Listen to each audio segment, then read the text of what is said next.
Vamos a hablar de esto con nuestros invitados del día de hoy. Octavio Pérez, coronel retirado del Ejército de Estados Unidos, analista militar y político. Gracias por venir, coronel. Muchas gracias. Y también Eduardo Hauser, director de NPR y fundador de Daily Me. Muchas gracias por venir a Mano Limpia. Gracias. Eduardo, ¿qué buscará el gobierno británico toda vez que esa información ya se filtró? ¿Es posible que esos documentos no sean más vulnerados?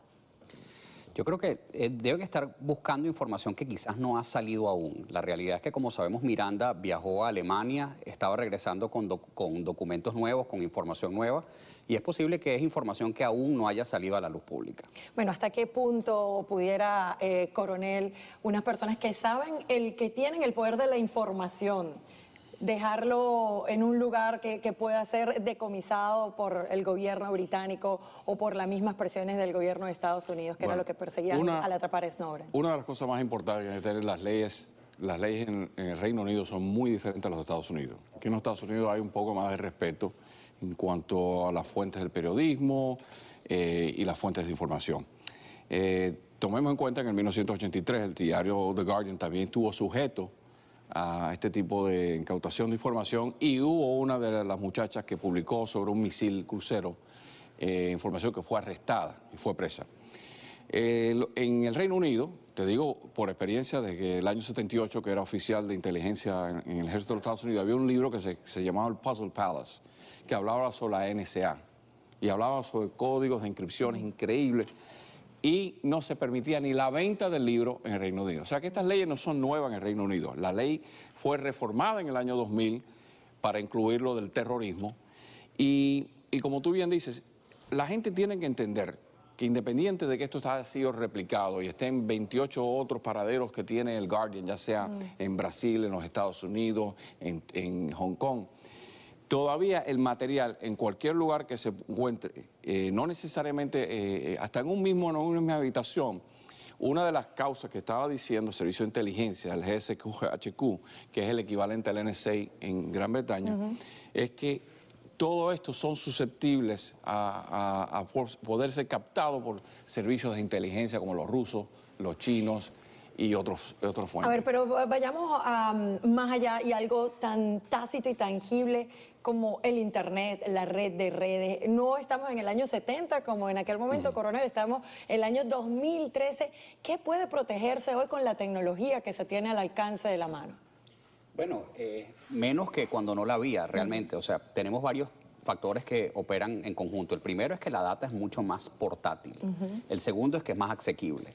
El tercero es que al carecer de barreras físicas para limitar el acceso, es mucho más fácil que gente remota tenga acceso a ella. Entonces, si tú te imaginas la cantidad de personas que hay alrededor del mundo que tienen la destreza y el acceso para acceder a esos documentos de forma electrónica de cualquier lugar del mundo, es mucho más difícil protegerlos que cuando estaban de forma física. Entonces, esos documentos que anda buscando el gobierno británico pueden estar en un disco duro, si pensando un poquito más allá, los periodistas pudieron haberlo traspasado o guardado, ¿no? Sí, como dice el coronel, yo creo que ellos en este momento hay un cierto nivel de desespero de parte de las autoridades británicas, americanas, de tratar de limitar la información que se revela, quién la aporta, y están tomando medidas. Es casi una gran red. Ellos están tirando una gran red para ver qué pescan y dentro de eso utilizando cualquier mecanismo que puedan.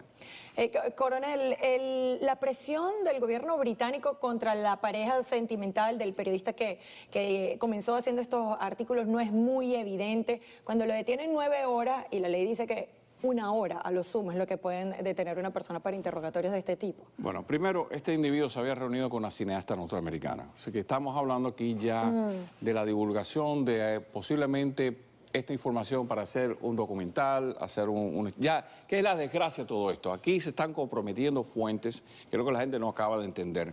Cuando tú hablas de un servicio de inteligencia, tú estás hablando. Si yo te doy una foto a ti, a mi amigo le doy una foto, él sabe lo más seguro que esto fue en Moscú y fue en primavera, y ve un letrero y sabe que fue durante el festival tal.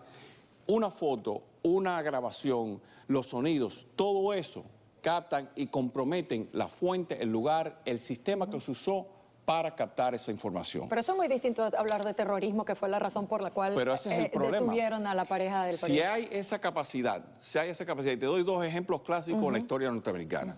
Presidente Carter en Polonia dice, en uno de sus discursos, nosotros tenemos satélites que pueden verificar dónde están las ojivas nucleares rusas.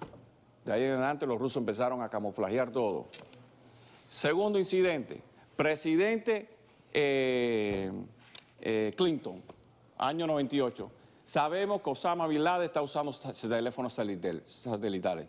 Desde aquel entonces, Osama Bin Laden más nunca usó un teléfono satelital, porque se comprometió la fuente que fue la que se captó. Cuando tú hablas ahora mismo, este muchacho andaba, como reportaste, flash drives, con un teléfono, ¿cuántos gigabytes tienen los teléfonos hoy? ¿Cuánta información? Tienes videos, tienes información, tienes eso.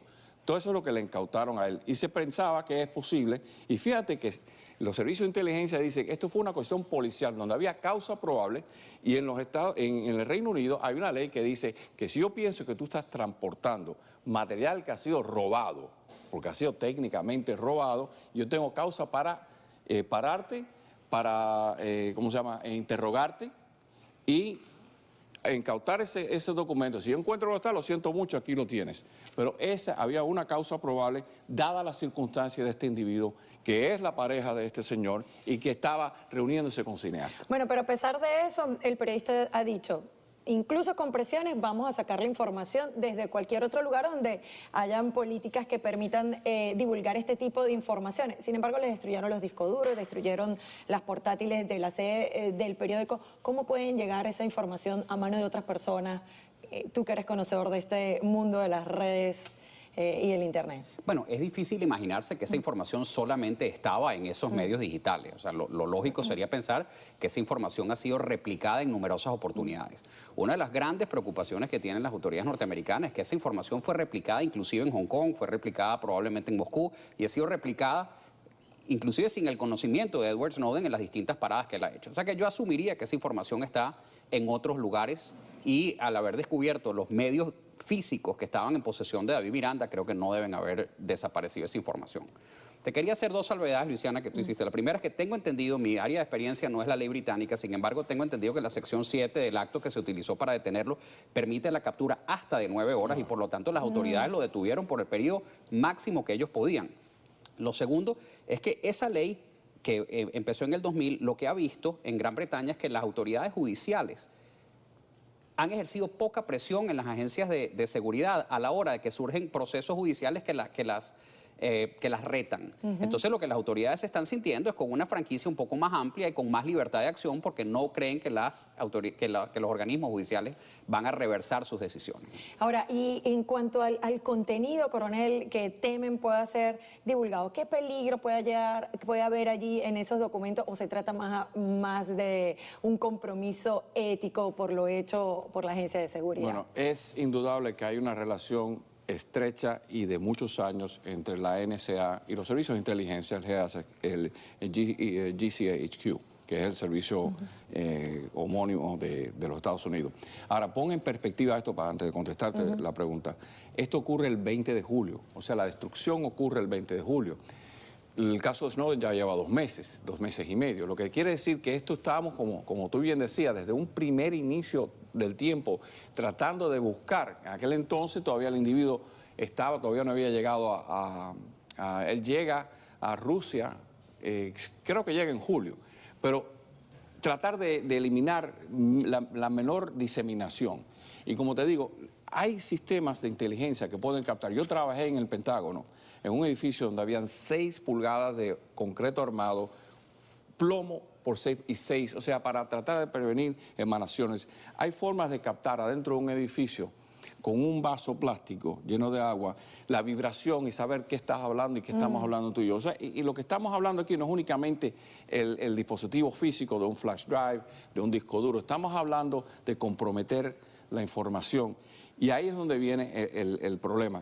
O sea, que todas estas medidas se trataron de hacer temprano, ejercer la influencia, decir, tienes que entregarlo, que ya jugaste, fíjate que hubo hasta una broma, que ya jugaron con ellos. Sí, ya se divirtieron suficiente. Ya se divirtieron suficiente, denos ahora los juguetes. Y ahí es donde está el peligro, que había que tratar de controlar, comprometer toda esta información. Bueno, pero aún así lo hayan hecho a tiempo, uno se pregunta, ¿realmente pudieran haber controlado la información cuando vemos que hoy hackean al propio creador de Facebook? Vamos a ver. Zuckerberg, el creador de Facebook, fue sorprendido con comentarios en su muro que no eran suyos ni de sus amigos. El responsable del ciberataque fue el experto en informática Keo Shrete, quien trataba de demostrar una brecha en la seguridad de la popular red social.